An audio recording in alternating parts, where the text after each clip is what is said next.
So here we have the Vauxhall Vivaro crew cab on a 20 plate. I'm going to start off by showing you around the outside of the vehicle, and then we'll hop in and run through some of the controls on the inside of it. From the outside you can see we have those tinted windows at the rear. I'm going to start off inside the cargo area here first of all. As we approach the back of the vehicle, you can see we have reversing sensors. We've just had the vehicle boarded out, so as you can see, brand new here on the sides.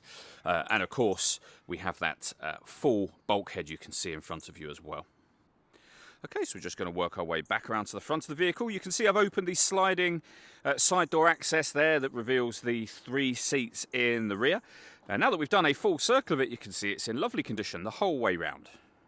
Just briefly before we climb in, I think it's well worth seeing the interior from this exterior point of view. There's plenty to run through by way of controls, so let's hop in and we'll do that now. Okay, now that we're inside the van, we're going to start with the dials. Over on the left-hand side, first of all, we have the speedometer. We have the rev counter on the right-hand side. In the centre at the top, we have the fuel gauge and coolant temperature gauges. And beneath that, you can see a digital readout for the speedometer and the total miles for the van, which is 64,399. Out to the steering wheel, we've got our stereo controls. We've, of course, got our wipers. Over on the left-hand side, we have cruise control, speed limiter, and then your lights all on the end stalk just here. Over into the centre next, we have the main screen for the vehicle. So we're on the audio menu at the moment, where you can see we've got radio, of course, USB input, and iPod input as well. That's accessed via this option here. We have a car settings menu.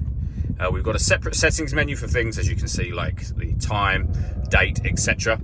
This vehicle has got the ability to be able to access certain phone features, including Apple CarPlay and Android Auto, depending on the phone that you have. Below that, we've got our air conditioning. You can adjust the fan speed, temperature, and direction of the air. The air conditioning is on at the minute, so it's off. Back on again. You can recirculate the air that's in the van. That's a great way of heating it up or cooling it down quickly, depending on the temperature you've set here.